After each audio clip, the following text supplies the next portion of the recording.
Hello बच्चों, नमस्कार, good morning. कैसे हैं सभी लोग? उम्मीद करता हूँ बहुत अच्छे होंगे। और आज हम लोग अपना नया चैप्टर शुरू कर रहे हैं। चैप्टर नाम ही बेशक नया हो सकता है, लेकिन इसके अंदर जो हम पढ़ने वाले हैं वो अ, आप इसकी इम्पोर्टेंस समझ चुके होंगे, क्योंकि सिंस द चैप्टर 1, जब से हमने परसेंटेज चैप्टर शुरू किया था, लगभग हर चैप्टर में हम लोग एलिगेशन मेथड का कोई ना कोई क्वेश्चंस जरूर कर रहे थे। तो आपको इस बात से थोड़ा सा अंदाजा हो गया है कि एलिगेशन, मिक्सर एंड एलिगेशन जो चैप्टर है, ये एक मेथड है जो लगभग हर चैप्टर में यूज होता है। और बेसिक नॉलेज आपको इसकी हो भी चुकी है, क्योंकि मैं 4-5 चैप्टर में इस मेथड को यूज कर चुका हूं और थोड़ा थोड़ा नॉलेज आपको इसकी दे भी चुका हूं। एनीवे, करते हैं शुरू अपने इस चैप्टर को। और ज्यादा बड़ा चैप्टर नहीं है, 2 क्लास का चैप्टर है ये। और 2 क्लास में इसको एंड करके फिर हम एक क्लास में पार्टनरशिप यानी कि साझेदारी को कर लेंगे। ठीक है? गुड मॉर्निंग सभी को। शुरू करें। Very good. चलिए, मिश्रण क्या होता है? मिश्रण मिश्रण होता है बच्चे, जब दो अलग अलग तरह की चीजों को मैं एक साथ मिलाऊं, उसको कहते हैं मिक्सचर। क्या बोलते हैं? मिक्सचर। भाई मान लो अब वो दो अलग अलग, ऐसा भी हो सकता है कि मैं दूध में पानी मिलाऊं, मिक्सचर। या फिर मैं ऐसा कर लो कि मैं दो तरह की चीनी लेकर आया हूं, दोनों का रेट अलग अलग है। एक 40 रुपए किलो वाली है, एक 50 रुपए किलो वाली है। दोनों को एक साथ मिलाया, मिक्सचर। मैंने क्या किया? मैंने दो सॉल्यूशन है, दो अलग अलग सॉल्यूशन का मतलब होता है कि लिक्विड जो सॉल्यूशन होते हैं, अ, एक में एसिड और वाटर यानी कि अम्ल और पानी का मिश्रण है, दूसरे में भी अम्ल और पानी का मिश्रण है। दोनों को एक साथ मिलाया, मिश्रण। है ना? अब ये तो आप समझ गए कि मिश्रण क्या होता है। डेफिनेशन वगैरह लिखने की जरूरत नहीं है, बस जस्ट अंडरस्टैंडिंग होनी चाहिए। अब बात आती है कि जब हम इनका मिश्रण कर रहे हैं, जब हम इन दो अलग अलग चीजों का एक साथ ही उनको मिला रहे हैं, उनका मिश्रण कर रहे हैं, तो उनको किस तरीके से मिश्रित किया जाए, उनको किस तरीके से हम मिलाएं, किस रेशियो में मिलाएं, वो होता है उसका मेथड। तो मेथड ऑफ मिक्सचर यानी कि दो वस्तुओं को मिलाने का जो मेथड होता है, उसी को हम बोलते हैं एलिगेशन मेथड। क्या बोलते हैं बच्चे? Alligation method. अब दोनों का मतलब समझ में आ गया ना? Mixture and allegation. मिक्सचर मतलब दो वस्तुओं को मिलाना, और उनको किस तरीके से, किस रूप में मिलाएं, उसको बोलते हैं एलिगेशन। यानी कि एलिगेशन इज अ मेथड। तो अब क्या होता है मेथड, सब जानते हैं, बस फॉर्मेलिटी के लिए हम लोग एक फ्लो को देख लेते हैं कि भाई जब मैं दो अलग अलग वस्तुओं को एक साथ मिलाऊं, सपोज मैंने ए यहां पे रखा, मैंने बी यहां पे रखा, तो दो अलग अलग वस्तु हैं। अब ये दो अलग अलग कुछ भी हो सकता है भाई, ये दो अलग अलग वजन भी हो सकते हैं, ये दो अलग अलग क्रय मूल्य भी, कॉस्ट प्राइस भी हो सकते हैं, ये दो अलग अलग कॉन्सेंट्रेशन सांद्रता भी हो सकती है।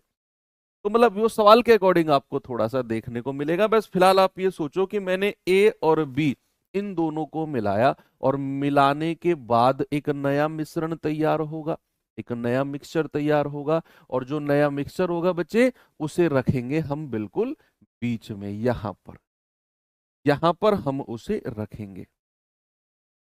ठीक है? ये सी क्या है? ये सी हमारा मिक्सचर है, यानी कि इन दोनों का मिश्रण है, ए और बी का मिश्रण है। अब इसकी एक कंडीशन होती है। कंडीशन क्या होती है? कि जो हमारा इन दोनों का मिश्रण सी तैयार हुआ बच्चे, वो सी जो होगा ना, इन दोनों में से किसी एक से बड़ा होगा और दूसरे से छोटा होगा। ये बात ध्यान रखेंगे कि जो सी होगा वो ए और बी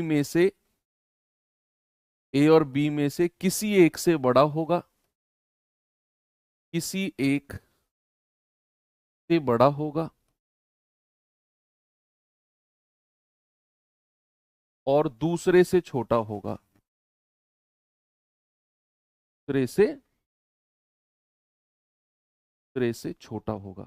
ये कंडीशन होनी चाहिए। अगर ये कंडीशन नहीं है ना, तो मिश्रण संभव ही नहीं है, मिक्सचर पॉसिबल ही नहीं है। मान लो ये मिश्रण है और ये दोनों वैल्यू सी से छोटी है, दिस इज नॉट पॉसिबल। मान लो ये सी है और ये दोनों वैल्यू सी से बड़ी है, मिश्रण से बड़ी है, ये मिश्रण भी पॉसिबल नहीं है।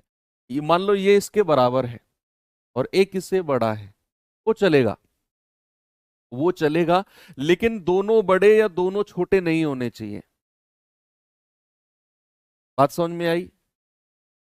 वो जो बराबर वाला पार्ट है ना, वो बहुत रेयर केस में पॉसिबल है, लेकिन बराबर वाले पार्ट को भी हम ये मान के चलेंगे कि बराबर भी पॉसिबल नहीं है, बड़ा और छोटा ही होना चाहिए, बराबर भी पॉसिबल नहीं है। वो रेयर केस में जब माइनस वगैरह की वैल्यूज होती पॉसिबल की कंडीशन बनते, लेकिन वो छोड़ो आप, कि भैया आप ये सोच के चलो कि ये एक बड़ा और एक छोटा होना चाहिए, बराबर से भी काम नहीं चलेगा।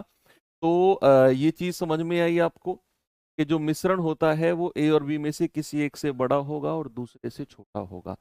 अब नीचे भी दो लाइन खींची जाती हैं, नीचे हम रेशियो बनाते हैं, और रेशियो किस तरीके से बनेगा, आप इन दोनों को कंपेयर करो, इन दोनों को कंपेयर करो, डिफरेंस लो, difference of B and C, B और सी का डिफरेंस, डिफरेंस निकालना आपको आता है, बड़े में से छोटा घटाना ही डिफरेंस होता है, अनुपात और इन दोनों का डिफरेंस, डिफरेंस ऑफ ए और सी, ए और सी, ठीक है।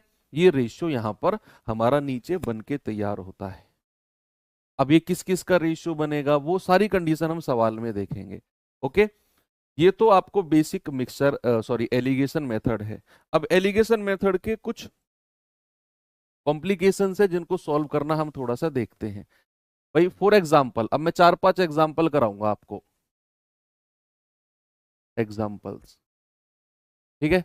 सबसे पहला मैंने लिया, मैंने यहाँ पे 40 रखा, मैंने यहाँ पे 50 रखा, और मैं यहाँ पर रख रहा हूं सपोज 43। तो जरा मुझे रेशियो बता दो, नीचे क्या रेशियो बनेगा। जो फ्रैक्शंस वगैरह के भी कॉम्प्लिकेशंस बनते हैं वो सारा मैं आपको बताने वाला हूँ। तो मैंने आपसे बोला कि मिक्सचर पॉसिबल अगर है तो बीच वाली वैल्यू एक छोटी होगी और एक बड़ी होगी, क्या यहाँ संभव है? बिल्कुल है। अब रेशियो बताना जरा, अगर मैं इन दोनों का डिफरेंस लूंगा तो बड़े में से छोटा, 50 में से 43 गया 7, इन दोनों का डिफरेंस बड़े में से छोटा, 43 में से 40 गया 3, क्या रेशियो बन गया बच्चा? 7:3 का। सब पढ़ चुके हैं ये आप लोग। दूसरा एग्जाम्पल है कि भाई सपोज अगर मैंने यहां पे लिया है 1/2, 3 और 2, इस तरह का कोई फ्रैक्शन है एक, और इसको अगर मुझे सॉल्व करना है तो कैसे मैं सॉल्व करूंगा? ये लाइन खींच दो, बताइए। अगर मुझे इसको सॉल्व करना है तो मैं कैसे सॉल्व करूंगा? मैंने यहाँ पे 1/2 लिया, मैंने 3 लिया, मैंने 2 लिया, यानी कि इन तीनों में एक फ्रैक्शन है, बाकी दो नेचुरल नंबर है, बाकी दो नेचुरल नंबर है। तो क्या करना होता है, हमें इस फ्रैक्शन को भी सॉर्ट आउट करना होता है, हमें इस फ्रैक्शन को भी एक प्राकृतिक संख्या में बनाना होता है। जैसे यहां पर क्या है, दो, केवल एक ही संख्या में फ्रैक्शन है, बाकी दो नेचुरल नंबर है। तो क्या करो, आप इस दो की मल्टीप्लाई तीनों में कर दो। अगर आप दो की मल्टीप्लाई यहां कर रहे हो तो दो की मल्टीप्लाई यहां भी करनी पड़ेगी, और उस दो की मल्टीप्लाई यहां भी करनी पड़ेगी। अब दिमाग में आएगा सर क्यों हमने दो की मल्टीप्लाई की, क्योंकि बच्चे यहां पर एक और ये बटा दो था, ये बटा दो हमें हटाना है, इसीलिए मैंने इस दो की गुणा यहां की है, और यहां की है तो फिर तीनों संख्याओं में दो की गुणा करनी पड़ेगी। तो ये कितना आ जाएगा, दो से दो गया 1, ये कितना आएगा 3 दूनी 6, और ये कितना आएगा 2 दूनी 4। बड़े में से छोटा, 6 में से 4 गया 2, और 4 में से 1 गया 3। क्या रेशियो बन गया बच्चे? रेशियो बन गया 2:3 का। क्या रेशियो बन गया बच्चा? 2:3 का रेशियो बन गया। तीसरे तरह के एग्जाम्पल पे आएंगे कि अगर मैं 1/3, 1/3 और 3/2 और 1, यानी कि यहां तो मैंने केवल एक ही संख्या को फ्रैक्शन लिया, अगर मैं इन दो संख्या को फ्रैक्शन ले लूं, एक संख्या को प्राकृतिक संख्या लेके चलूं तो किस तरीके से चीजें सॉल्व होंगी। तो अब आपको क्या करना है बच्चे, जरा मुझे बताना। अब आप यहां किससे मल्टीप्लाई करेंगे तीनों फ्रैक्शन को? अब आप तीनों फ्रैक्शन को किससे मल्टीप्लाई करेंगे? आप मल्टीप्लाई करेंगे जो यहां 3 और 2 का एलसीएम है। क्या करेंगे बच्चे? LCM of 3 and 2। जो आपके पास दो फ्रैक्शन है ना, तो दोनों फ्रैक्शन के जो डिनोमिनेटर है, जो हर है, उनका एलसीएम ले लो। तो क्या आएगा? आप कहेंगे 3 और 2 का एलसीएम होता है 6। यानी कि ऐसी संख्या जो 3 के पहाड़े में भी आए और 2 के पहाड़े में भी आए, 6। 6 की गुणा यहां कर दो, 6 की गुणा यहां कर दो, और 6 की गुणा तीनों में करनी। जिसकी मल्टीप्लाई आपने एक में कर दी, उसकी मल्टीप्लाई आपको बच्चा तीनों में करनी पड़ेगी। अब यहां पर कैसे होगा? ये हो जाएगा 3 दूनी 6, 2 एकम 2, 2 तिया 6, 3 तिया 9। ये हो जाएगा 6 एकम 6। बड़े में से छोटा घटाओ, 9 में से 6 गया 3, 6 में से 2 गया 4। तो क्या रेशियो आ गया? 3:4 का रेशियो आ गया। सभी का आ रहा है। एक और देखिए लास्ट, कि अगर तीनों के तीनों फ्रैक्शन हो, क्या हो बच्चा? अगर तीनों के तीनों फ्रैक्शन हो, जैसे मैंने कहा 7/8, 5, 4/5 और 5/6। अब जैसे ये है मेरे पास है 7/8, 4/5 और 5/6। यहां एक फ्रैक्शन था, यहां दोनों फ्रैक्शन ले लिए, एक नेचुरल नंबर, और यहां मैंने क्या किया? यहां मैंने तीनों संख्याओं को फ्रैक्शन ले लिया। तो अब अगर तीनों संख्या फ्रैक्शन है बच्चे, तो फिर कैसे सॉल्व करेंगे बताइए? वही सेम, यहां हमने 3 और 2 का एलसीएम से मल्टीप्लाई किया, यहां पर क्या करेंगे? 8, 5 और 6। क्या करेंगे बच्चे? 8, 5 और 6 के एलसीएम से मल्टीप्लाई करेंगे। एलसीएम ऑफ 8, 5 एंड 6, तीनों के तीनों डिनोमिनेटर का एलसीएम ले लो। तीनों के तीनों डिनोमिनेटर का। आप कहेंगे कि सर 8, 5, 6 का एलसीएम क्या होता है? भाई 8 और 5 का कितना होता है? 40। 8 पंजे 40।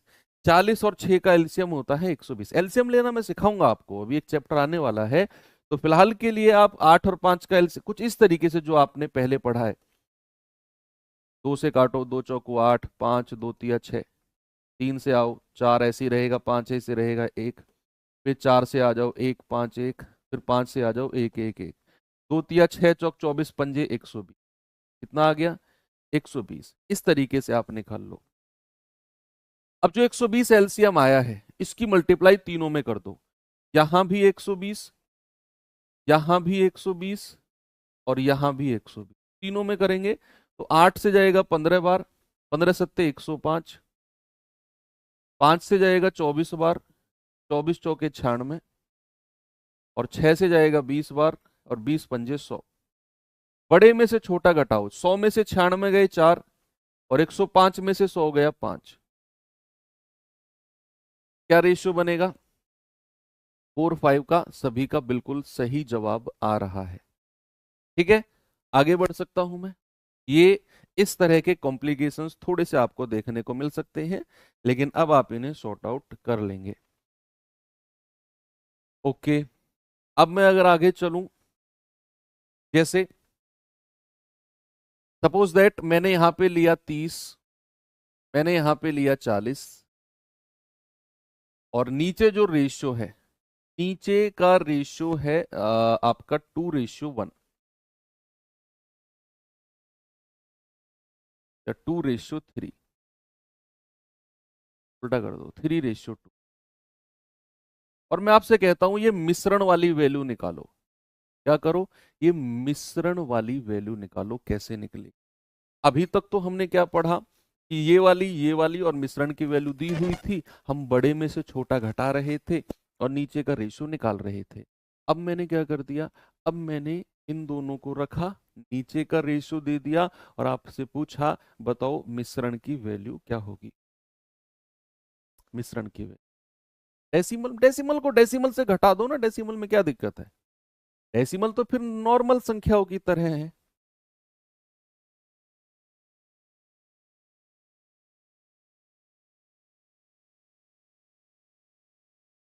बताइए भाई, मिश्रण की वैल्यू क्या होगी? देखो तरीका क्या होता है मिश्रण की वैल्यू निकालने का, सामने देखेंगे। जस्ट मैं ये एग्जांपल ले रहा हूं बस आपको ये सिखाने के लिए कि मिश्रण की वैल्यू कैसे निकाली जाती है। आपको क्या करना है, आपको इस वाले की रेशियो से मल्टीप्लाई करनी है। सीख लो इसी से ही, क्योंकि आगे आपको देखने को मिलेगा ये क्वेश्चन में। इसकी मल्टीप्लाई इसमें कर दो, प्लस 40 × 2। ठीक है, आपने क्या किया, 30 की 3 में गुणा करी और 40 की 2 में गुणा करी। उसके बाद दोनों को प्लस कर दिया और डिवाइड बाई जो रेशियो आपको दिया हुआ है ना, इसको प्लस कर दो, 3 + 2। हो गया 3 तो कितना आएगा? आप कहेंगे 30 × 3 = 90, 40 × 2 = 80, डिवाइड बाई 3 और 2 5। कितना होगा? 9 और 8 = 17, 170/5। 5 से जाएगा 5 × 3 = 15, 5 × 4 = 20। कितना आ गया? 34। तो मिश्रण की वैल्यू कितनी आ गई बच्चे? 34। इस तरीके से आप मिश्रण की वैल्यू निकाल सकते हो, अगर आपको ऊपर की दो वैल्यूज और नीचे का रेशियो गिवन हो तो। ठीक है, एक चीज और देखिए कैसे। मान लो मैंने इसको लिया 25, मिश्रण को लिया है मैंने 28, और रेशियो ले लिया मैंने 2 3 का। ठीक है, और आपसे ये वाली वैल्यू पूछेगा, ये वाली वैल्यू, या ये पूछ ले या ये पूछ ले, कुछ भी पूछ सकता है। इतनी भी पॉसिबिलिटी बन सकती है ना, सारी पॉसिबिलिटी मैं आपको करा रहा हूं कि भैया ये 25 है, ये उसने ब्लैंक छोड़ दिया, ये 28 दे दिया मिश्रण, नीचे का रेशियो दे दिया, और ये वाला पार्ट पूछे। अब कैसे करें? दो तरीके से आप कर सकते हो। मैं दो तरीके बताऊंगा, जो आपको अच्छा लगे आप उससे चले जाना। पहला तरीका जो हमने ये वाला सीखा है, ये वाला तरीका जो सीखा है कि मान लो इसको कुछ भी मान लो, इसको बी मान लो, इसको सपोज आपने बी मान लिया, तो क्या करेंगे बच्चे? तो पहले कॉपी कर लेते हैं आगे, है ना। पहला तरीका इसमें सीखेंगे कि भैया आपने क्या करना है, इसको बी मान लो, इन दोनों की मल्टीप्लाई करो, इन दोनों की मल्टीप्लाई करो। कितना आएगा? 25 दूनी 50, प्लस इन दोनों की मल्टीप्लाई किया, कितना आ गया? 3b, डिवाइड बाई दोनों रेशियो को प्लस करेंगे, 2 + 3, और बराबर किसके होगा? मिश्रण के। किसके होगा बच्चे? बराबर मिश्रण के हो जाएगा। जो हमने अभी जस्ट पीछे तरीका सीखा है यही वाला, कि भैया इन दोनों की गुणा, इन दोनों की गुणा बटे 3 और 2 5, आपको मिश्रण की वैल्यू मिल जाएगी। मैंने इसमें वही काम किया। मैंने क्या किया? मैंने इन दोनों की गुणा 25 दूनी 50, इन दोनों की गुणा 3b, डिवाइड बाई 2 + 3 5, और बराबर कर दिया मैंने 28 के। ओके, यहां से b की वैल्यू निकाल दो, आपका जवाब आ जाएगा कि भैया 50 + 3b बराबर 28 गुणा 3 और 2 5, क्या आएगा? 140। तो यहां से 3b कितना हो जाएगा? 3b हो जाएगा 140 - 50, यानी कि 90। तो यहां से b कितना आ जाएगा? b आ जाएगा 90/3, यानी कि 30। b की वैल्यू कितनी आ गई? b की वैल्यू आ गई 30। आ गया सभी का। अब दूसरा तरीका देखो, हो सकता है कि बहुत सारे बच्चों को ये तरीका पसंद आए, आता भी है। बहुत सारे बच्चों को ये तरीका पसंद आता है कि इस वैल्यू को कुछ मान लो और अपना मिक्सचर वाला मल्टीप्लीकेशन का तरीका लगाओ, और काहे टेंशन लेते हैं। अब अगर दूसरा तरीके पे आप जाना चाहें, दूसरा तरीका देखो। दूसरा तरीका क्या है कि आप यहां 28 में से 25 घटाओ। भाई बड़े में से छोटा घटाते हैं, 28 में से 25 गया, कितना आ गया? 3। 28 में से 25 घटाने पर कितना आया? 3। अब मैंने कहा कि इन रेशियो को, आपको दिया हुआ है ये रेशियो, तो यहां पर 3 यूनिट की वैल्यू किसके बराबर होगी? यहां पर 3 यूनिट की वैल्यू 3 के बराबर होगी। तो 1 यूनिट की वैल्यू 3 से 3 कटेगा 1, तो 2 यूनिट की वैल्यू किसके बराबर होगी? 2 एकम 2। ये वाली वैल्यू तक आप पहुंच चुके हो। ठीक है, अब आपको बेसिक चीज पता है एलिगेशन की, कि बीच वाली से एक आपकी छोटी होगी तो दूसरी वाली क्या होगी? बोलो। अगर 28 से एक छोटा है तो दूसरे वाला 28 से बड़ा होगा। यानी कि यहां जो वैल्यू मिलेगी वो 28 से बड़ी होगी, और 28 से बड़ी यानी कि 28 प्लस जो यहां पर आप 2 निकाल के लाए हो वो 2 जोड़ दो, तो आपका जवाब 30 मिल जाएगा। 28 प्लस 30, मैं फिर से रिपीट करता हूं, देखना। आपने 28 में से 25 घटाया 3, नीचे रेशियो आपको दिया हुआ था, आपने कहा 3 यूनिट की वैल्यू 3 के बराबर, 1 की वैल्यू 1, तो 2 यूनिट की वैल्यू 2। आपने कहा 28 से एक छोटा है दूसरा बड़ा होगा, बड़ा होगा यानी कि 28 प्लस और ये वाला 2 कर दो, आपका जवाब 30 आ जाएगा। आपको ये वाली कैलकुलेशन करने की जरूरत फिर नहीं पड़ेगी। दोनों तरीके में जो आपको अच्छा लगे आप उसे जा सकते हैं। बस इतनी सी थ्योरी थी, 2-3 टाइप बड़े आराम से इससे कवर हो जाएंगे। अब मुझे भरोसा है कि मैं जो सवाल देने जा रहा हूं बिल्कुल इजी टू मॉडरेट क्वेश्चन है। पूरा चैप्टर ही इजी टू मॉडरेट है, लेकिन टाइप 1 तो और भी ज्यादा इजी है। सवालों को आप मुझसे पहले जवाब दे रहे होंगे, हो सकता है बहुत सारे बच्चों को कॉपी पेन उठाने की भी जरूरत ना पड़े, लेकिन दिमाग में करो, लेकिन सॉल्यूशन जरूर करना सवालों के। ये रहा आपके सामने, बताएंगे जल्द, धीरे धीरे हम डिफिकल्टी लेवल बढ़ाएंगे। जो भी लेवल आपके एग्जाम में जा सकता है उस पे हम जाएंगे। हालांकि अगर मैं टू बी ऑनेस्ट कहूँ तो एसएससी जीडी मिक्सचर एलिगेशन पे उतना ध्यान देता नहीं है। पीछे 2-3 साल के रिकॉर्ड में अगर मैं कहूँ तो बहुत कम क्वेश्चन मिक्सचर एलिगेशन से पूछे गए हैं। लेकिन क्योंकि इस बार आपका जो सिलेक्शन बोर्ड है वो चेंज हुआ है, सिलेक्शन बोर्ड तो वही है, बस वेंडर चेंज हुआ है, एडुकेटी, तो भाई कुछ भी आपको अनएक्सपेक्टेड चीजें देखने को मिल सकती हैं। जैसे अ, कुछ एग्जाम थे जिनमें पीछे के 10 साल का रिकॉर्ड अगर मैं कहूं तो मेंसुरेशन में केवल 2D 3D पूछा जा रहा था, केवल 2D 3D। लेकिन उन्हीं एग्जाम में लाइक दिल्ली पुलिस वगैरह के एग्जाम में, दिल्ली पुलिस में केवल मेंसुरेशन से 2D 3D था, लेकिन इस बार दिल्ली पुलिस में उन्होंने प्रिज्म और पिरामिड पूछ लिया। अब प्रिज्म और पिरामिड तो किसी ने सोचा भी नहीं कि दिल्ली पुलिस में पूछा जाएगा, तो हमें उसके लिए भी तैयार होके चलना है ना। CHSL वगैरह में कभी प्री लेवल पे प्रिज्म पिरामिड नहीं पूछा गया, इवन CGL के प्री में भी कभी प्रिज्म पिरामिड नहीं पूछा गया, इस बार उन्होंने रखा, तो हम उसको भी थोड़ा सा देखकर चलेंगे कि प्रिज्म पिरामिड पर अगर इतना जोर है। हालांकि जो आपकी रामायण सीरीज है उसमें मैं जो 10 टॉपिक ऐड कर रहा हूँ उसमें प्रिज्म पिरामिड भी मैं ऐड कर रहा हूँ, तो यूट्यूब पर मैं आपको प्रिज्म पिरामिड की पूरी थ्योरी, पूरा क्वेश्चंस वगैरह वहां पर आपको प्रैक्टिस कराने वाला हूँ। क्लास में कोर्स में भी हम करेंगे जब हम मेंसुरेशन कर रहे होंगे। मेरा कहने का मतलब है कि बहुत सारी चीजें अनएक्सपेक्टेड देखने को मिल सकती हैं, तो ये चैप्टर को हमें हल्के में नहीं लेना है। कह रहा है, एक व्यापारी को 18 रुपए प्रति किलोग्राम और 27 रुपए प्रति किलोग्राम की दो मात्राओं को इस अनुपात में मिलाया जाना चाहिए ताकि मिश्रण की कीमत 25 रुपए पर केजी हो जाए। अब आपको दो तरह की कीमत को मिलाया है, एक है 18 रुपए पर किलोग्राम का क्रय मूल्य, दूसरा 27 रुपए पर किलोग्राम का कॉस्ट प्राइस। बच्चे ये 18 और 27 क्या है? ये कॉस्ट प्राइस है, ये क्रय मूल्य है, यानी कि वो क्रय मूल्य का मिश्रण कर रहा है। तो आपका जो मिश्रण होगा दोनों मात्राओं को किस अनुपात में मिलाएं ताकि मिश्रण की कीमत कितनी है? मिश्रण की कीमत 25 है, उसको बीच में रखेंगे। जल्दी से मुझे बता दो, 27 में से 25 गया 2, 25 में से 18 गया 7, क्या रेशियो आ गया बच्चा? 2:7 का। बहुत सिंपल क्वेश्चन है, आगे बढ़ेंगे। ये सवाल बताइए जरा, जल्दी से जवाब बताओ इसका मुझे। सवाल है, एक दुकानदार को 80 रुपए पर किलोग्राम और 100 रुपए पर किलोग्राम मूल्य वाले दो प्रकार के चावल को किस अनुपात में मिलाया जाना चाहिए ताकि मिश्रण का औसत मूल्य 95 हो जाए। वही सेम क्वेश्चन है, मिश्रण का औसत मूल्य। आप एक तरफ 80 लिखो, एक तरफ 100 लिखो, और मिश्रण का मूल्य कितना है? मिश्रण का मूल्य है 95। बड़े में से छोटा, 100 में से 95 गया 5, और 95 में से 80 गया 15, तो 5 एकम 5, 5 तिया 15।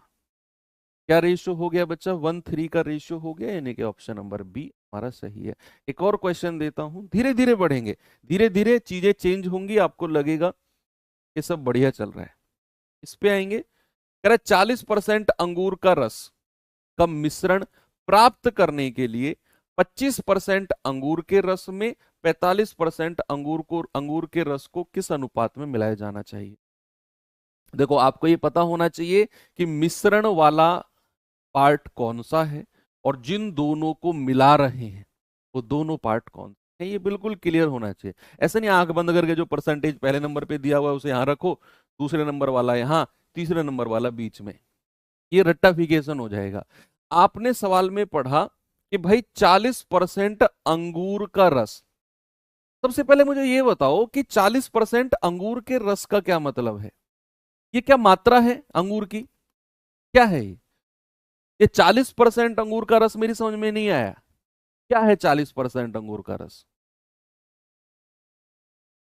40% अंगूर के रस का मिश्रण, ये तो मुझे समझ में आ गया कि मिश्रण का 40% चाहिए मुझे, मिश्रण में 40% अंगूर चाहिए। तो 40% अंगूर के रस का मिश्रण प्राप्त करने के लिए 25% अंगूर के रस में 45% अंगूर रस मिलाना है, इन दोनों को मिलाना है और मिश्रण ये मिलना चाहिए। लेकिन मेरी ये समझ में नहीं आ रहा कि ये 40% अंगूर रस का मतलब क्या है। बच्चे, ये होता है सांद्रता। सांद्रता हो सकता है आपको एक नया वर्ड देखने को मिले, देखेंगे एक बार, सांद्रता, जिसको हम इंग्लिश में क्या कहते हैं? कॉन्सेंट्रेशन। कॉन्सेंट्रेशन का मतलब क्या होता है? कॉन्सेंट्रेशन का मतलब होता है बच्चे कि मान लो मेरे पास एक सॉल्यूशन है। सॉल्यूशन का मतलब है, केमिस्ट्री वगैरह 10वीं तक सभी लोगों ने पढ़ी होगी, कि भैया मैं दो लिक्विड या दो तरल को एक साथ मिला दूं, उसको कहते हैं हम मिश्रण। भाई मान लो मैंने इसमें दो तरह की चीज मिलाई, एक मिलाया रस और प्लस पानी, यानी कि अंगूर रस और पानी, दो चीज मैंने इसमें मिलाई हुई है, दो चीज इसमें मिलाई हुई है, ये मिश्रण है मेरे पास। अब इस मिश्रण में जो टोटल है ना, मान लो ये 2 लीटर है या मान लो ये 20 लीटर है, सपोज ये 20 लीटर है मिश्रण टोटल, किसका? रस और पानी का। रस और पानी का 20 लीटर है, और मैंने इसमें बोला आपसे कि भैया इसमें आपका 5 लीटर तो रस है और 15 लीटर पानी है। 5 लीटर रस है और 15 लीटर पानी है इस मिश्रण, 20 लीटर मिश्रण में। अब अगर मैं बात करूंगा रस कितने परसेंट है, आप कहेंगे सर 5 लीटर रस है, डिवाइड बाई टोटल कितना है? 20, तो 5/20 × 100, तो आप कहेंगे 20×5 = 100 और 5 पूरे 25%। तो किसी भी सॉल्यूशन में, किसी भी मिश्रण में, मान लो मैं रस और पानी के मिश्रण की बात कर रहा हूं, तो उसमें रस कितना परसेंट है? वो होती है उसकी सांद्रता, वो होती है उसकी कॉन्सेंट्रेशन। अगर मैं आपसे कहूं ना कि रस का कॉन्सेंट्रेशन कितना है, रस की सांद्रता कितनी है, तो आप कहोगे 25%। मैंने कहा पानी कितना परसेंट है, आप कहोगे सर 15 लीटर पानी है, टोटल मिश्रण 20 लीटर का है और मल्टीप्लाई बाई 100, तो 20×5 = 100, 15×5 = 75। तो पानी की सांद्रता, पानी की कॉन्सेंट्रेशन कितनी हो गई? 75%। तो ये वर्ड क्लियर होना बड़ा जरूरी है, सांद्रता। तो यहां पर जो उसने बोला है ना 40% अंगूर का रस, मतलब ये अंगूर की सांद्रता है। कोई मिश्रण है, कोई सॉल्यूशन है, उसमें 40% अंगूर का रस है, तो बचा हुआ 60% क्या होगा? पानी होगा या कुछ भी होगा, लेकिन उसमें 40% अंगूर का रस है, 60% कुछ और है, पानी मान के चलो कि 60% पानी है और 40% अंगूर का रस है। तो कह रहा 40% अंगूर के रस का मिश्रण प्राप्त करने के लिए 25% अंगूर के रस को 45% रस में किस अनुपात में मिलाएं? तो एक तरफ 25% लिखो, दूसरी तरफ 45% लिखो, और बीच में क्या लिखो? जो मिश्रण का परसेंट है, दैट इज 40%। तो बड़े में से छोटा घटाना है, 45 में से 40 गया 5, और 40 में से 25 गया, आप कहेंगे 15। 5 एकम 5, 5 तिया 15। किस रेशियो में मिलाएंगे बच्चे? 1:3, लेकिन वो उल्टा मिलाने को कह रहे हैं ना। 25% अंगूर के रस में 45% अंगूर के रस को, 25% अंगूर के रस में 45% अंगूर के रस को, यानी कि आपका रेशियो 1:3 नहीं 3:1 दिया हुआ है ऑप्शन में। ऑप्शन नंबर बी ले लो। भाई 1:3 नहीं दिया हुआ, 3:1 दिया हुआ है, दोनों नहीं दिए होंगे, दोनों इस तरह के क्वेश्चन में दोनों रेशियो नहीं दिए होंगे।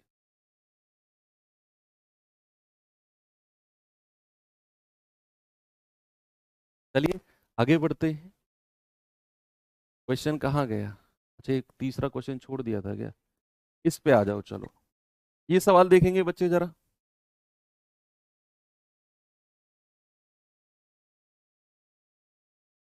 सवाल है, वह अनुपात ज्ञात कीजिए जिसमें 8.3 रुपए प्रति किलोग्राम वाले चावल को 5.3 रुपए प्रति किलोग्राम वाले चावल के साथ मिलाया जाए ताकि 6.3 रुपए प्रति किलोग्राम वाला मिश्रण प्राप्त हो जाए।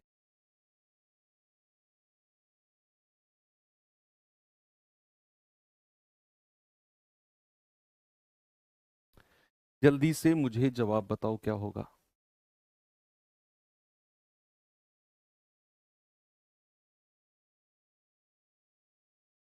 क्या बोला उसने?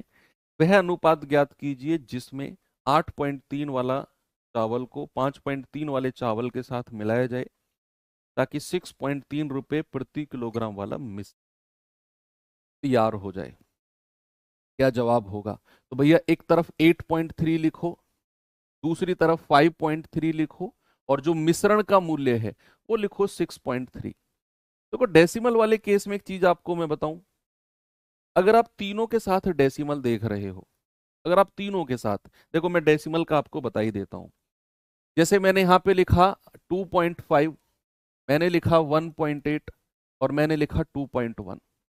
अब समझना बात को, मैं तीनों संख्याओं के साथ डेसिमल देख रहा हूं, तीनों संख्याओं के साथ। और एक चीज तीनों में कॉमन है कि तीनों संख्याओं के डेसिमल के बाद एक ही डिजिट है, सिंगल डिजिट है। यहां भी डेसिमल के बाद एक डिजिट, यहां भी एक डिजिट, यहां भी एक डिजिट। तो डेसिमल से डेसिमल से डेसिमल उड़ा दो, ये डेसिमल ये डेसिमल, तीनों डेसिमल उड़ा दो, कोई दिक्कत नहीं है, तीनों से डेसिमल उड़ा दो। ये बचेगा 25, 18, 21। तो आप कहेंगे 25 में से 21 गया 4, और 21 में से 18 गया 3। अगर डेसिमल के बाद तीनों में बराबर डिजिट हैं तो, अगर नहीं है तो क्या करें सर?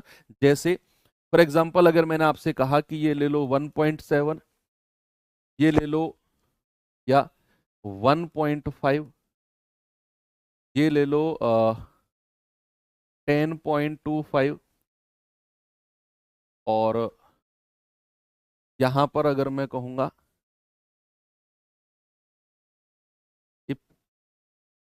15.5, 10.25, और यहां मैं कहूंगा 11.75।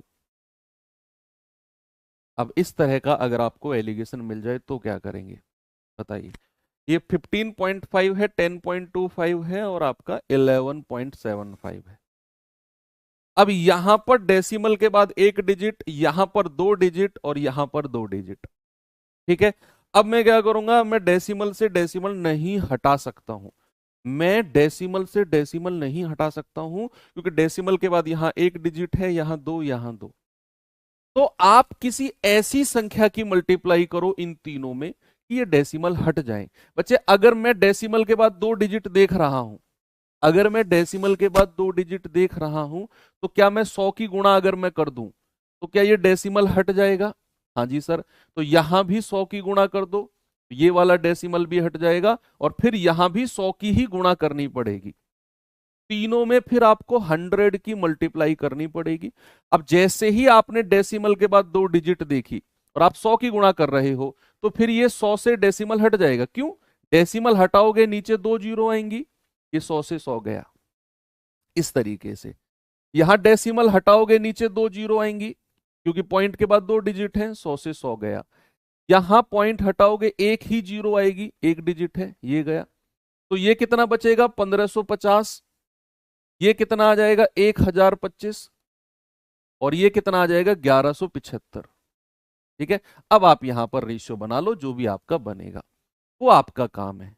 वो किसका काम है? वो आपका काम है, बड़े में से छोटा घटा के रेशियो को लिखना।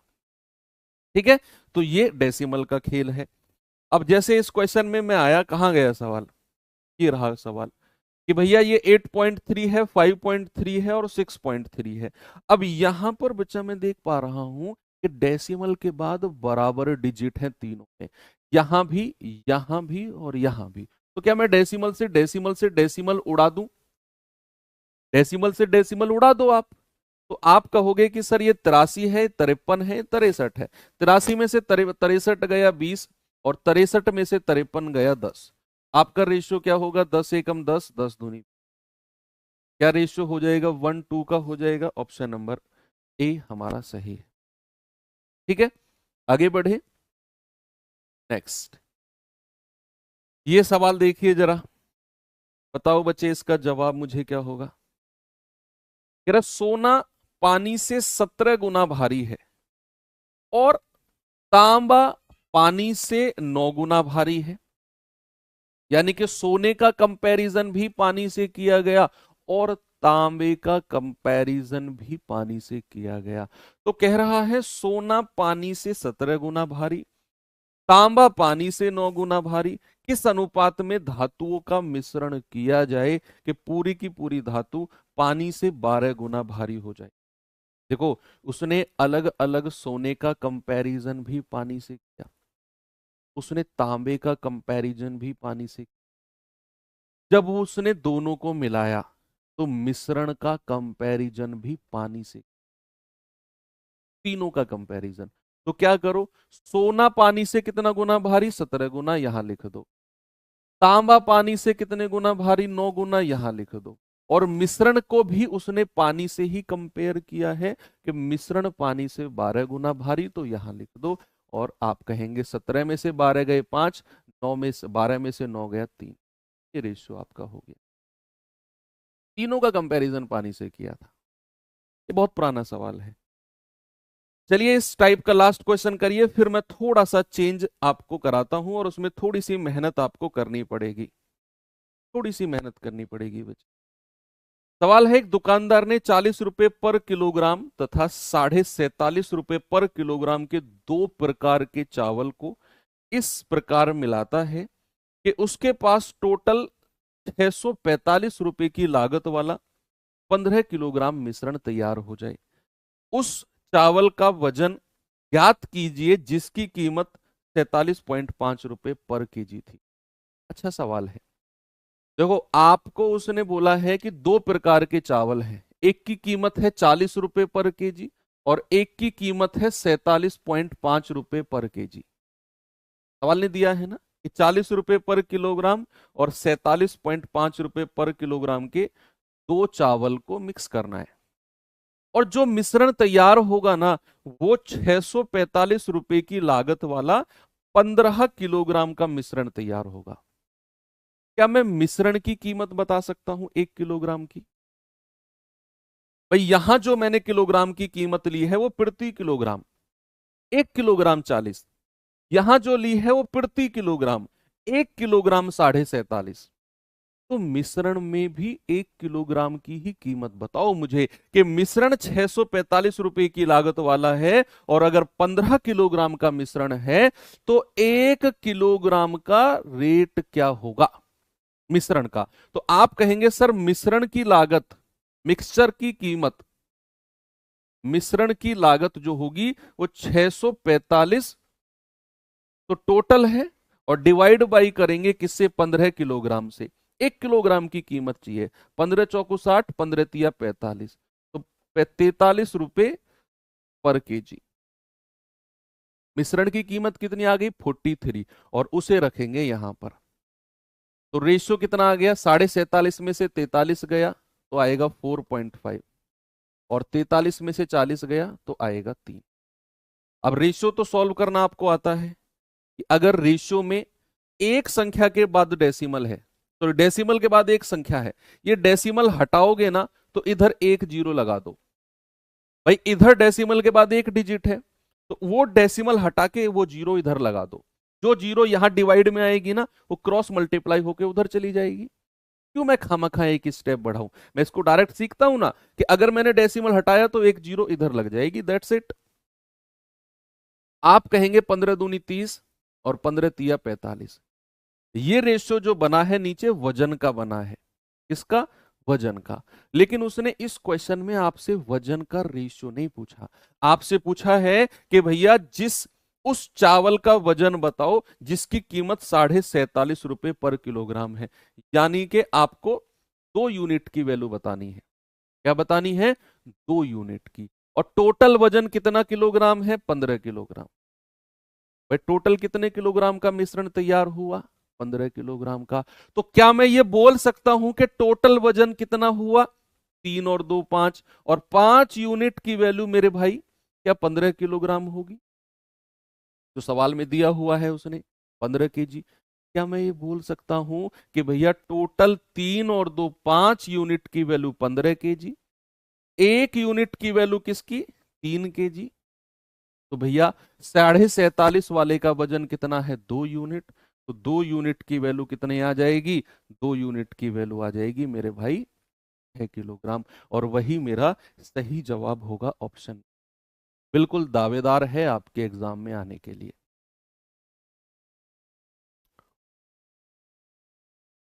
कोई प्रॉब्लम किसी को नहीं है? सबका 6 आ रहा है ना? एक तरफ मैंने 40 लिया, एक तरफ मैंने 47.5 लिया, और कह रहा है मिश्रण 645 रुपए का पड़ा है और 15 किलोग्राम है। तो मैंने मिश्रण का मूल्य पर केजी पूछा, तो 645/15 कर दो, तो 43 रुपए पर केजी मिश्रण का मूल्य है। उसे बीच में रखेंगे, बड़े में से छोटा घटाएंगे, रेशो आ गया 3। और जो रेशो आया है ये वजन का आया है। तो वजन तो टोटल मेरे भाई मुझे 15 किलोग्राम दिया हुआ है। टोटल वजन कितना है? 15 किलोग्राम। तो मैंने कहा कि नीचे का जो रेशियो है जोड़िए जरा इसको। तो आपने कहा 3 और 2 5 यूनिट की वैल्यू 15 किलोग्राम जो सवाल ने दी हुई है। 1 यूनिट 3, 2 यूनिट 6 किलोग्राम। यानी कि जिसका रेट 47.5 किलोग्राम है ना, उसका वजन 6 किलोग्राम है। आपका जवाब है ऑप्शन नंबर बी, बिल्कुल सही है। ठीक है, रिपीट कर दिया। चलो आगे बढ़ते हैं। ये टाइप यहां पर खत्म है, और अब टाइप 2 में मैं जाने से पहले थोड़ा सा आपको एक चीज बताता हूं। ठीक है, यहां प्रॉफिट लॉस का थोड़ा सा जिक्र होगा, और ये अच्छा क्वेश्चन है, एसएससी में बहुत बार पूछा गया है। भैया अगर मैंने यहां पर कॉस्ट प्राइस लिया है, क्रय मूल्य, और यहां पर कॉस्ट प्राइस लिया है, तो मिश्रण का भी कॉस्ट प्राइस मुझे चाहिए होता है। क्या चाहिए होता है बच्चे? मिश्रण यानी कि मिक्सचर का भी मुझे सीपी ही चाहिए। ये बात अभी आपने पीछे के 2-3 सवालों में की कि 2 प्रकार के चावल है, इतने रुपए पर किलोग्राम, इतने रुपए पर किलोग्राम के लिए मिश्रण का मूल्य इतने रुपए पर किलोग्राम हो गया। तो आपने अगर 2 क्रय मूल्य का मिश्रण किया, 2 क्रय मूल्य का मिक्सचर अगर आपने किया, तो भैया मिश्रण का भी क्रय मूल्य ही आपको चाहिए। मिश्रण का भी कॉस्ट प्राइस आपको चाहिए। लेकिन सवाल में क्या देगा आपको? जो अब आने वाले क्वेश्चन है ना, उनमें आपको मिश्रण का सेलिंग प्राइस दे देगा। मिश्रण का सेलिंग प्राइस वो अभी दिखाऊंगा सवाल में, लेकिन थोड़ा सा मैं आपको रिकॉल कराता हूं profit and loss.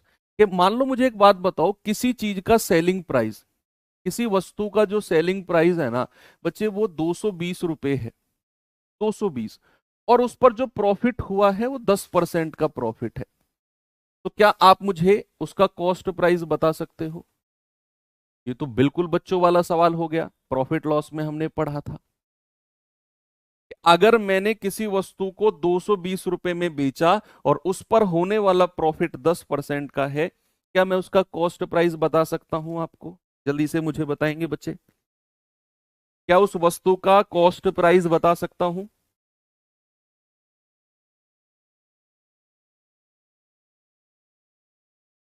Yes sir, हमें पता है कि अगर प्रॉफिट 10% है तो सेलिंग प्राइस कितना होगा? भाई 10% प्रॉफिट है तो सेलिंग प्राइस होगा 110%। सेलिंग प्राइस कितना होगा? 110%। और ऊपर सेलिंग प्राइस कितना दिया हुआ है? 220। तो यहां से 1% की वैल्यू कितनी आएगी? 110 से पूरा 2 बार कटा है, 220। और आप जानते हैं, शायद भूल गए हैं, कि कॉस्ट प्राइस अपने आप में 100% होता है।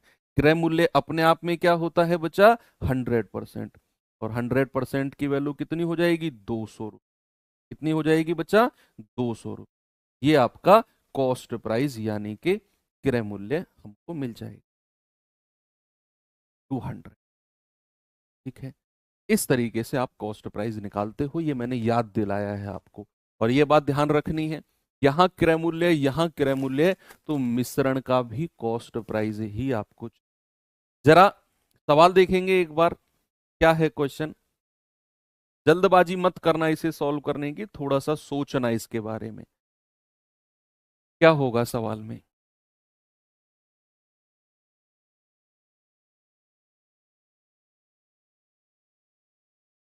कह रहा है कि शुद्ध घी का मूल्य 100 रुपए पर केजी है, शुद्ध घी का।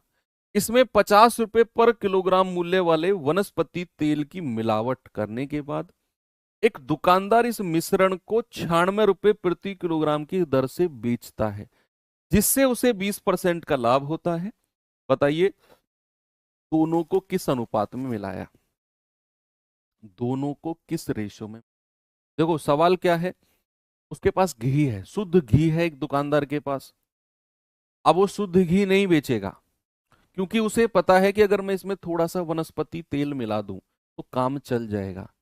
अब शुद्ध घी तो 100 रुपए पर किलोग्राम है, वनस्पति तेल 50 रुपए पर किलोग्राम है, तो वो उसमें तेल मिला देगा और उसको घी के भाव पे बेचना चाहेगा, थोड़ा सा कम कर देगा उसका मूल्य, उसके अंदर थोड़ी सी ईमानदारी बाकी है। लेकिन सवाल ने कहा कि घी 100 रुपए पर किलोग्राम है, तेल 50 रुपए पर किलोग्राम है, दोनों को मिलाया और उस मिश्रण को 96 रुपए पर किलोग्राम की दर से बेचा है। यानी कि मिश्रण का सेलिंग प्राइस आपको दिया हुआ है 96, और ऊपर जो 100 और 50 दिए हुए थे ये कॉस्ट प्राइस थे, क्रय मूल्य थे दुकानदार के लिए। कि दुकानदार जो घी खरीद के लाया वो 100 रुपए पर किलोग्राम के हिसाब से लाया, जो वनस्पति तेल लेकर आया वो 50 के हिसाब से लाया, उसने दोनों को मिलाया और मिश्रण को 96 रुपए पर किलोग्राम के हिसाब से बेचा और 20% का लाभ हुआ। मैंने आपसे कहा कि अगर आप दो क्रय मूल्य का मिश्रण कर रहे हो तो मिश्रण का भी कॉस्ट प्राइस आपको चाहिए। ये कॉस्ट प्राइस है, ये कॉस्ट प्राइस क्रय मूल्य है, लेकिन उसने मिश्रण को 96 रुपए पर किलोग्राम में बेचा और 20% का लाभ हुआ, तो ये 96 मिश्रण का सेलिंग प्राइस दिया हुआ है। आपको सबसे पहले मिश्रण का कॉस्ट प्राइस निकालना है, तब एलिगेशन। बहुत सारे बच्चे जल्दबाजी में क्या करेंगे, एक तरफ 100 एक तरफ 50 और बीच में 96 लिख देंगे, जल्दी से रेशियो बनाएंगे, ये गलत है, ऐसे नहीं करना है बच्चा। ये 96 आपको सेलिंग प्राइस दिया हुआ है, ये विक्रय मूल्य है, आपको सबसे पहले मिश्रण का कॉस्ट प्राइस निकालना है। इसलिए मैंने कहा ना जल्दबाजी नहीं करनी है। तो मिश्रण का कॉस्ट प्राइस कैसे निकालेंगे कि भैया आपको पता है कि अगर उसे 20% का प्रॉफिट हुआ तो उसने बेचा कितने परसेंट में होगा, 120% में, और 120% की वैल्यू किसके बराबर है, 96 के। 120% की वैल्यू किसके बराबर है, 96 के। आपको 100% की वैल्यू निकालनी है, तो भैया 1% की वैल्यू 96 बटे 120, तो 24 चौको 96 और 24 पंजे 120, तो 100% की वैल्यू किसके बराबर होगी, आप कहेंगे 4/5 मल्टीप्लाई बाई 100, तो 5 से जाएगा 20 बार और 20 चौको 80। ये जो 80 है ना, ये मिश्रण का कॉस्ट प्राइस है। क्या है बच्चा, मिश्रण का क्रय मूल्य आ गया 80 रुपए। अब लगा दो आप एलिगेशन मेथड कि भैया एक तरफ घी 100 रुपए पर किलोग्राम है, वनस्पति जो है वो 50 रुपए पर किलोग्राम है, और मिश्रण का जो कॉस्ट प्राइस आया वो 80 आया, उसे यहां रखेंगे। बड़े में से छोटा, 100 में से 80 गया 20 और 80 में से 50 गया 30। रेशियो ले लो, 0 से 0 गया, रेशियो कितना आ गया बच्चा, रेशियो आ गया 3। सभी को समझ में आ गया। अगला सवाल खुद से करने की कोशिश करोगे, उम्मीद है, मुझे भरोसा है आपके ऊपर कि आप अगला सवाल खुद करेंगे। जल्दी से बता दो मुझे इसका जवाब क्या होगा।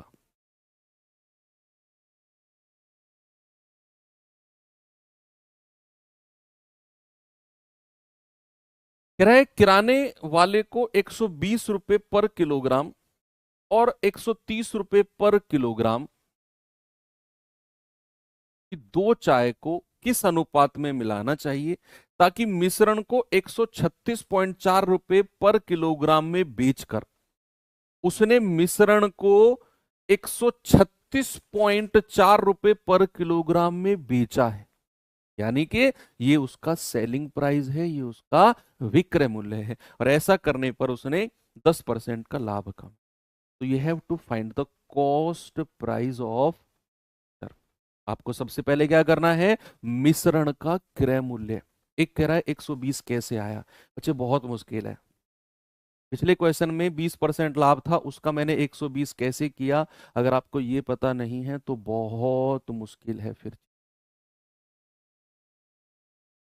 सॉरी टू से, मुझे बड़ा दुख हो रहा है ये कहते हुए। महीना भर मुश्किल से एग्जाम में है, और आप अगर पूछ रहे हो 20% लाभ को मैंने सेलिंग प्राइस विक्रय मूल्य के रूप में 120% कैसे लिख दिया, तो फिर खतरे की घंटी है। बहुत सारे बच्चे फाइट में हैं आपसे आज, बहुत मुश्किल। मेहनत करोगे भी तो कितनी करोगे इस समय से, अब तो टाइम निकल गया। अब तो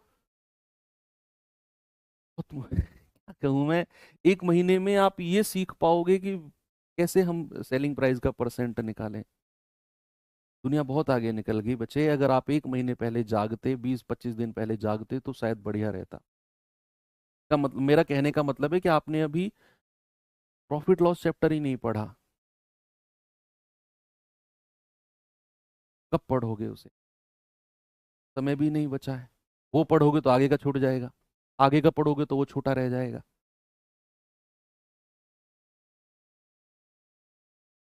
चलो सबसे पहले क्या करो, मिश्रण का सेलिंग प्राइस।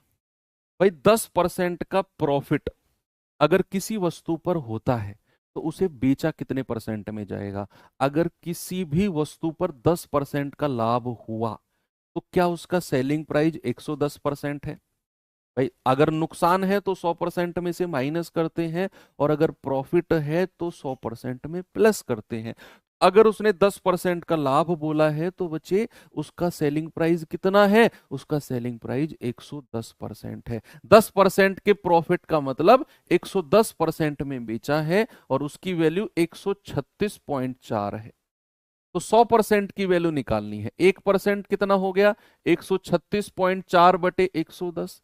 तो बच्चे 100% कितना हो जाएगा, 100% हो जाएगा 136.4 बटे 110 गुणा 100। तो जीरो से जीरो गया, 10 की गुणा करेंगे तो ये पॉइंट हट जाएगा, तो 1364 बटे 11।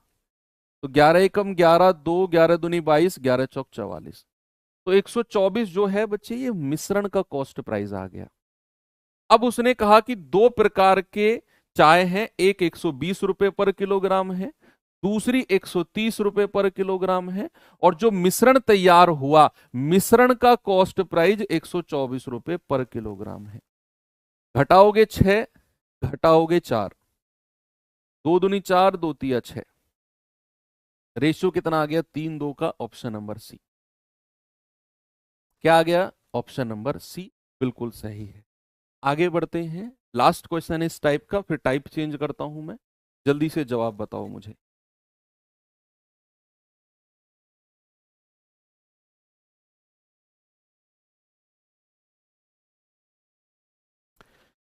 सवाल है कि 3.8 रुपए पर किलोग्राम वाली कितने किलोग्राम चीनी को 4.6 रुपए पर किलोग्राम वाली 60 किलोग्राम चीनी में मिलाया जाना चाहिए, ताकि मिश्रण को 5 रुपए प्रति किलोग्राम की दर से बेचने पर 25% का लाभ हो। भाई दो प्रकार की चीनी को वो मिला रहा है। एक चीनी है जिसका रेट है 3.8, 3.8। दूसरी प्रकार की चीनी है जिसका रेट है 4.6। इन दोनों को मिला रहा है, और जो मिश्रण तैयार हुआ उस मिश्रण को उसने अगर 5 रुपए पर किलोग्राम से बेचा तो 25% का लाभ हुआ। मैंने कहा मिश्रण का भी कॉस्ट प्राइस, मिश्रण का भी क्रय मूल्य निकालो। कैसे निकलेगा, आप कहेंगे कि सर अगर किसी भी वस्तु पर 25% का प्रॉफिट होता है ना, तो उसे बेचा कितने में जाएगा, सर उसे 125% में बेचा जाएगा। How many kilograms of sugar costing 3.8 per kg should be mixed with 60 kg of sugar costing 4.6 so that the final mixture cost 5.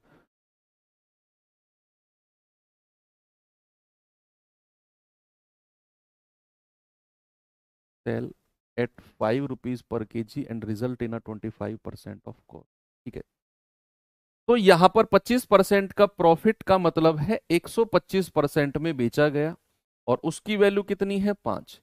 तो भैया 1% की वैल्यू कितनी आएगी 5/125, यानी कि कितना आ गया 1/25। तो 100% की वैल्यू कितनी आएगी, आप कहेंगे 1/25 मल्टीप्लाई बाई 100, तो ये आ गया 4। और ये मिश्रण का कॉस्ट प्राइस आ गया। तो एक तरफ 3.8, दूसरी तरफ 4.6, और बीच में क्या रखना है, बीच में रखना है मिश्रण का कॉस्ट प्राइस। नीचे का रेशियो बता दो जल्दी से मुझे, क्या होगा सभी लोग, what is the ratio of the resultant mixture.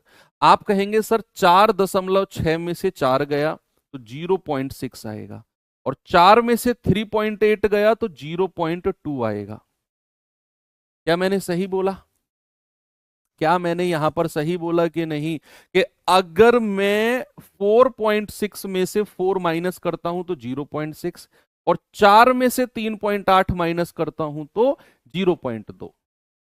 Yes, अब यहां रेशियो अगर लोगे तो पॉइंट से पॉइंट हट जाएगा, क्योंकि एक एक डिजिट है पॉइंट के बाद, तो 2 एकम 2 और 2 तिया 6, रेशियो आ गया 3:1।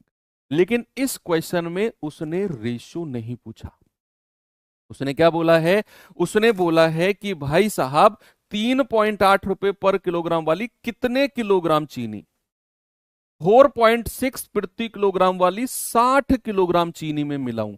यानी कि जो 4.6 वाला रेट है ना उसका वजन इतना है, और 3.8 वाला जो रेट है उसका वजन इतना है। आपको किसका वजन दिया हुआ है, आपको 4.6 वाली का वजन दिया हुआ है। कह रहे हैं ना कि 4.6 प्रति किलोग्राम वाली 60 किलोग्राम चीनी, यानी कि बच्चे आपको एक यूनिट की वैल्यू 60 केजी दी हुई है क्वेश्चन में। तो एक यूनिट अगर 60 किलोग्राम है तो 3 यूनिट कितना आ जाएगा, 3 गुणा 60, यानी कि 180 किलोग्राम। तो भाई 3.8 रुपीज वाली जो चीनी है उसको आपने 180 किलोग्राम खरीदना है। कितना खरीदना है, 180 किलोग्राम। ओके, वेरी गुड, आगे बढ़ सकता हूं मैं। चलिए आगे चलता हूं। ये वाला टाइप यहां पर एंड होता है। अब आते हैं हम टाइप नंबर 3 पे। टाइप नंबर 3 पे बेसिकली कोई कॉन्सेप्ट नहीं है, सीधा सवाल से हम शुरू करेंगे, क्योंकि ये कॉन्सेप्ट ऑलरेडी आप पढ़ चुके हैं। एक बार देखिए जरा, बस ये टाइप पढ़ा के फिर मैं एंड कर दूंगा। फिर ये टाइप पढ़ा के एंड, फिर बाकी जो पार्ट है उसे हम कल कंप्लीट कर लेंगे। सवाल देखेंगे एक बार। कह रहा है एक चक्की वाला दो तरह के गेहूं मिलाता है या मिश्रित करता है। पहले 35 किलोग्राम का मूल्य 30 रुपए पर किलोग्राम है। वजन दिया हुआ है 35 किलोग्राम और उसका मूल्य कितना है 30 रुपए पर किलोग्राम। आराम आराम से पढ़ना है। और दूसरे प्रकार का 15 किलोग्राम है और उसका मूल्य 50 रुपए पर किलोग्राम दिया हुआ है। अब कह रहा है मिश्रण को 45 रुपए पर किलोग्राम के हिसाब से बेचा जाता है। ये मिश्रण को 45 के हिसाब से बेचा है, तो लाभ प्रतिशत बताओ, प्रॉफिट परसेंट। अभी तक जो आपने क्वेश्चन किया उसमें आपको मिश्रण का सेलिंग प्राइस भी दिया हुआ था और प्रॉफिट परसेंट भी दिया हुआ था। आप क्या कर रहे थे, आप मिश्रण का क्रय मूल्य निकाल रहे थे पिछले टाइप में, कि भैया 20% का लाभ तो 120% में बेचा गया, 10% का लाभ तो 110% में बेचा गया, कुछ इस तरीके से। लेकिन यहां पर ऐसा नहीं है। एक बार फिर से पढ़ेंगे आप इस क्वेश्चन को, बड़े आराम आराम से पढ़ेंगे। कह रहे चक्की वाला दो तरह के गेहूं मिलाता है। 35 किलोग्राम गेहूं है जिसका रेट 30 रुपए पर किलोग्राम है। 15 किलोग्राम गेहूं है जिसकी कीमत 50 रुपए पर किलोग्राम है। अब कह रहा है मिश्रण को 45 रुपए पर किलोग्राम के हिसाब से बेचा तो लाभ प्रतिशत। अब अगर मुझे लाभ प्रतिशत बताना है तो मुझे सवाल में मिश्रण का क्रय मूल्य विक्रय मूल्य दिया हुआ है, मुझे मिक्सचर का, मुझे बच्चे मिक्सचर का सेलिंग प्राइस दिया हुआ है 45 रुपए पर किलोग्राम, दिया हुआ है ना, 45 रुपए पर किलोग्राम के हिसाब से बेचा गया। अगर मैं मिश्रण का कॉस्ट प्राइस पता कर लूं तो क्या मैं ये बता सकता हूं क्या परसेंट प्रॉफिट है या क्या परसेंट लॉस है? मैं अभी सवाल की शुरुआत नहीं करी मैंने, अभी जस्ट मैं आपको ये बता रहा हूं कि अगर आप एग्जाम में कर रहे हो तो आप किस तरीके से सोचोगे।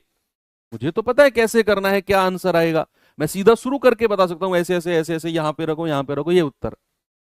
मेरा फोकस होता है पहले आपको ये सोच डेवलप करना कि आप अगर सवाल देख रहे हो तो आप किस तरीके से सोचोगे।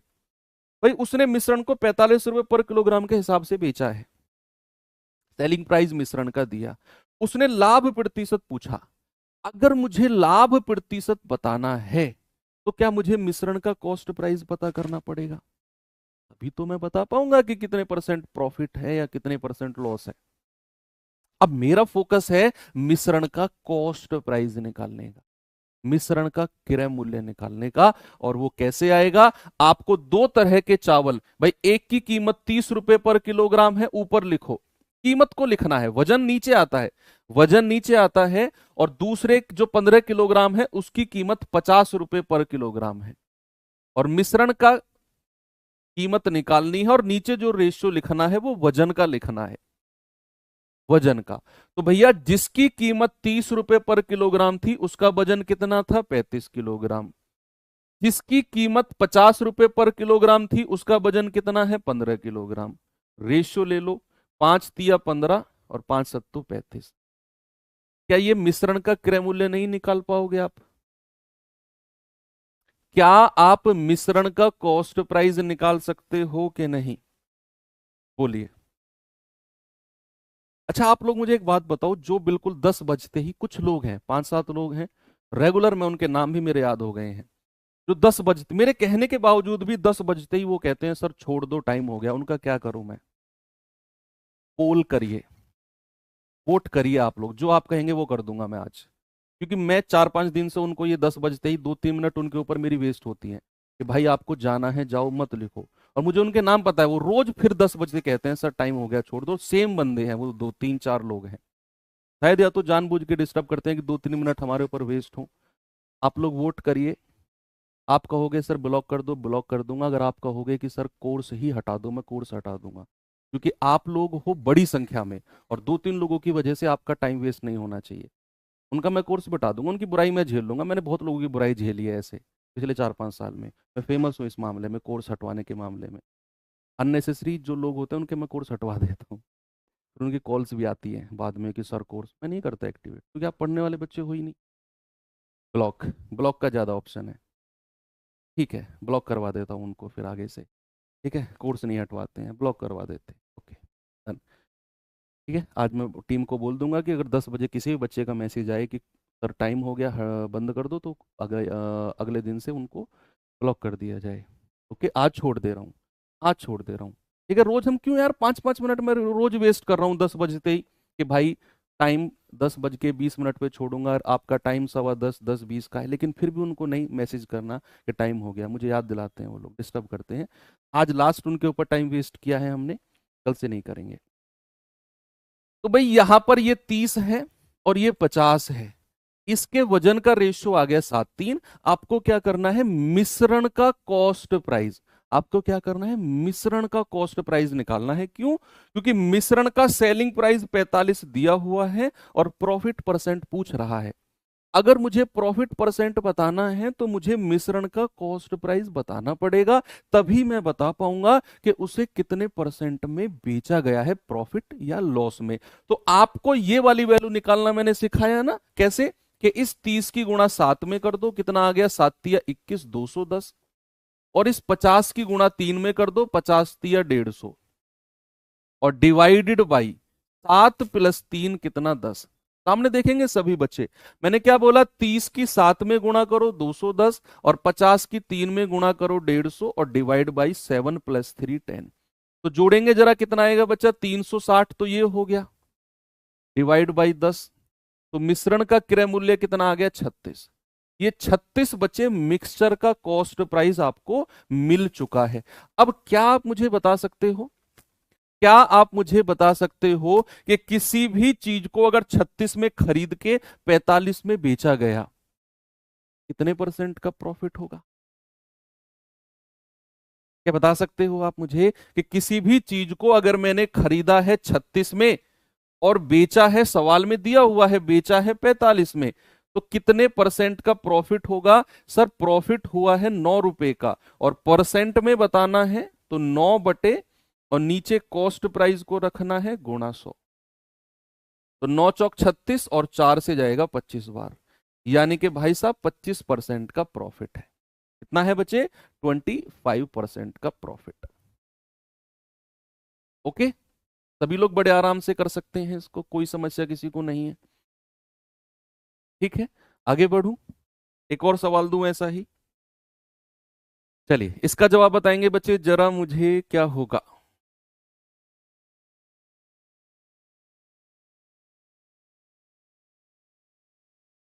बोलिए। कह रहा है, एक मिश्रण बनाने के लिए जिसकी कीमत 110 रुपए प्रति किलोग्राम है, एक प्रकार के 30 किलोग्राम चावल को दूसरे प्रकार के 60 किलोग्राम चावल के साथ मिलाया जाता है, जिसकी कीमत 100 रुपए पर किलोग्राम है। ज्ञात करें कि महंगे वाले चावल की कीमत कितनी होगी। ज्ञात करें कि महंगे वाले चावल की कीमत क्या होगी।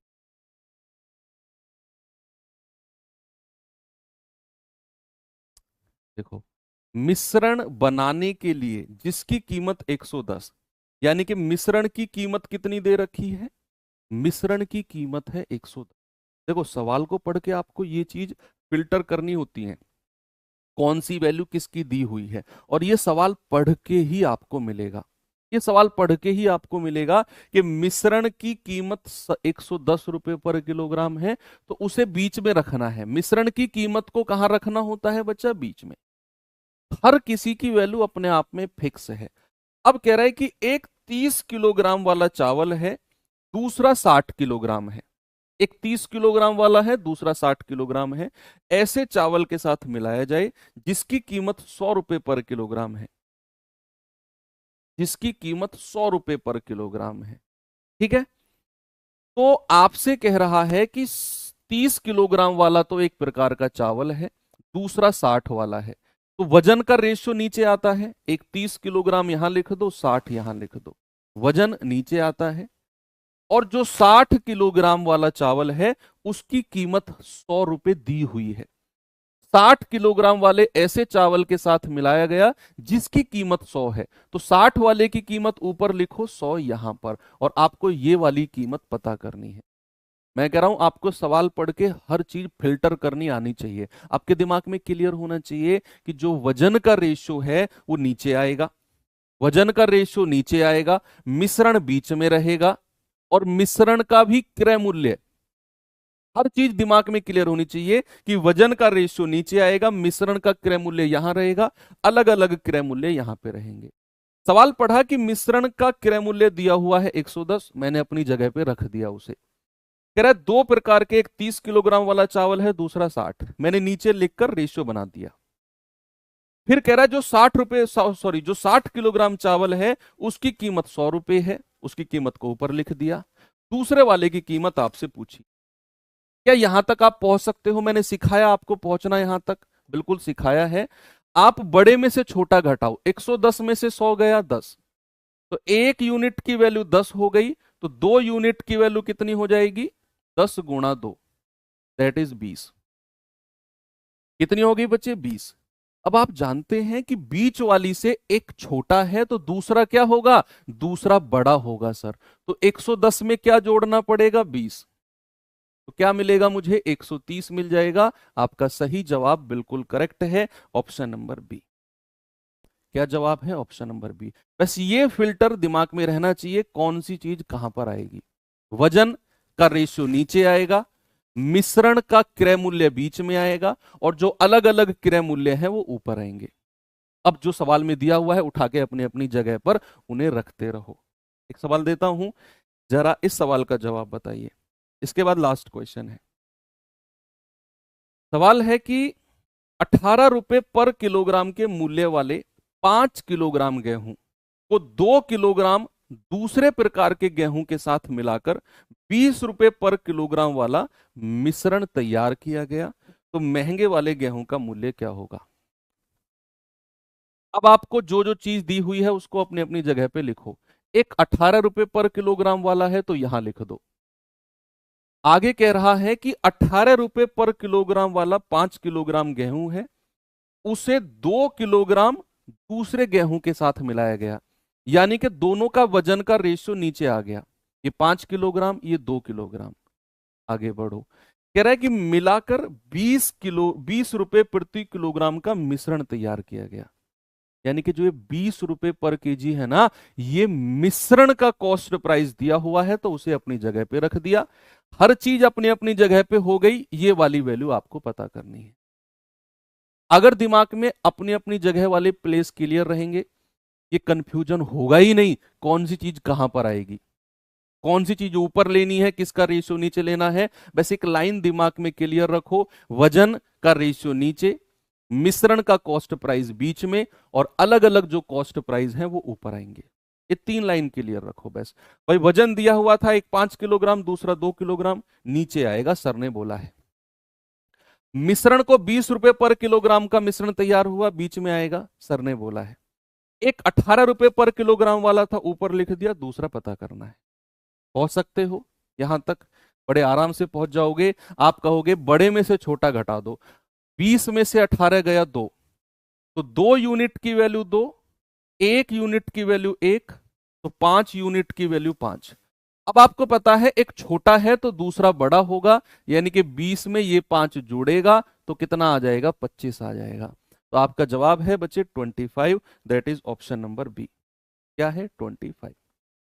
आगे बढ़ू, चलिए आज का लास्ट क्वेश्चन देख लो, बिल्कुल सही है। क्या जवाब होगा इसका? इसे करो फिर क्लास को एंड कर देंगे। करा दिया मैंने ऐसा क्वेश्चन आपको कि उसने बोला 5 किलोग्राम चीनी, वजन दिया हुआ है। दिमाग में क्वेश्चन पढ़ते टाइम ही चीजें बनती रहनी चाहिए, कौन सी चीज कहां पर आएगी। 5 किलोग्राम चीनी वजन दिया है, ये उसका क्रय मूल्य 75 रुपए, ऊपर आएगा। ऊपर क्रय मूल्य का रेशियो, नीचे वजन का रेशियो, बीच में मिश्रण का मूल्य। ठीक है, तो 5 किलोग्राम चीनी कहां पर आएगा? दिमाग में ही फिगर बना लो, नीचे आएगा ये। क्रय मूल्य उसका 75 है, ऊपर आएगा। 10 किलोग्राम दूसरे प्रकार की चीनी है, ये 10 किलोग्राम कहां आएगा? नीचे आएगा, क्योंकि ये वजन है। जिसका क्रय मूल्य 180 है, ये ऊपर आएगा।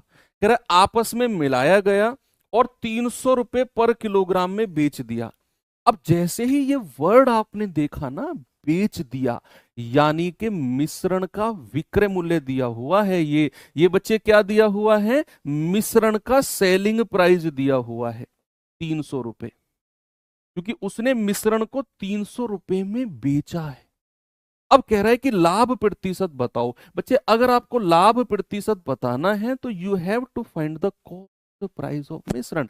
आपको मिक्सचर का क्रय मूल्य पता करना है, तभी आप बता पाओगे कि अगर मिश्रण को 300 में बेचा है और खरीदा कितने में है, तभी बता पाएंगे कि प्रॉफिट कितना हुआ। ऐसा क्वेश्चन हमने किया है। तो आप देखो 5 किलोग्राम चीनी है, उसका क्रय मूल्य 75, क्रय मूल्य को ऊपर लिखेंगे, उसके वजन को नीचे लिखेंगे। ठीक है, हर चीज दिमाग में सेट होनी चाहिए। 10 किलोग्राम चीनी की दूसरी प्रकार है, 10 किलोग्राम नीचे लिखेंगे, उसका क्रय मूल्य 180 ऊपर लिखेंगे।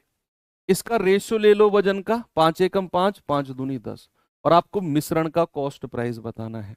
आप ये क्लास दोबारा करेंगे ना, दिमाग में एक ही चीज क्लियर रखना, वजन का रेशियो नीचे, क्रय मूल्य ऊपर, बीच में मिश्रण। सवाल पढ़ोगे 1% कंफ्यूजन नहीं होगा कौन सी चीज कहां रखनी है। ये बताइए, 75 की 1 में गुणा करेंगे 75 एकम 75, 180 की 2 में गुणा करेंगे 180 दूनी 360, और डिवाइड बाई 2 प्लस 1 3, कितना आएगा? 5, 7 6 13, 3 और 1 4 बटे 3। 3 एकम 3, 3 चौके 12, 3 पंजे 15। तो मिश्रण का कॉस्ट प्राइस कितना आ गया? 145। सेलिंग प्राइस कितना दिया हुआ है? 300 रुपए। तो भैया कितने के प्रॉफिट पर बेचा गया है? जल्दी से बता दो। आप कहोगे 155 के प्रॉफिट पर बेचा गया है। परसेंट में बताना है तो 155 बटे 145 मल्टीप्लाई बाई 100 लगभग आएगा। ये लगभग आएगा और 100% से ज्यादा होगा, क्योंकि 145 में खरीदा है और प्रॉफिट 155 का हो गया। क्रय मूल्य से ज्यादा अगर प्रॉफिट हो गया तो प्रॉफिट तो 100% से ज्यादा हो गया ना। हाँ भाई, सामने वाले भाई साहब आपसे कह रहा हूं, अगर मैंने कोई चीज 10 रुपए में खरीदी और 15 रुपए का प्रॉफिट कमा लिया तो मेरा प्रॉफिट तो 100% से ज्यादा हो गया ना। तो अगर उसने 145 में खरीदा और 155 का प्रॉफिट कमा लिया तो प्रॉफिट तो 100% से ज्यादा है। एक ही ऑप्शन में 100% से ज्यादा दिया हुआ है, यानी कि इसे कैलकुलेट करोगे तो लगभग, एग्जैक्ट नहीं आएगा, लगभग 106% आएगा। आपका जवाब ऑप्शन नंबर बी, 100% से ज्यादा, क्योंकि हमने बिल्कुल टेक्निकल सोच के किया कि लाभ 155 रुपए का है, खरीद के 145 में लाया, 100% से भी ज्यादा प्रॉफिट कमा गया। एक ही ऑप्शन। ठीक है, तो यहां पर चीजों को एंड करते हैं। कल से हम टाइप 4 शुरू करेंगे। तो बच्चे, उम्मीद करता हूं, देखो मिक्सचर एलिगेशन ऐसा चैप्टर है कि हर बार ये बच्चों को थोड़ा सा परेशान करता है। मैं पढ़ाता हूं, बच्चे शुरू में थोड़ा सा ऐसा रहते हैं कि यार ये कैसे हो गया। आप इस क्लास को दोबारा देखना, फास्ट फॉरवर्ड करके देख लेना। एक 1.25 घंटे की क्लास है, इसको 20-25 मिनट में निपटा लेना।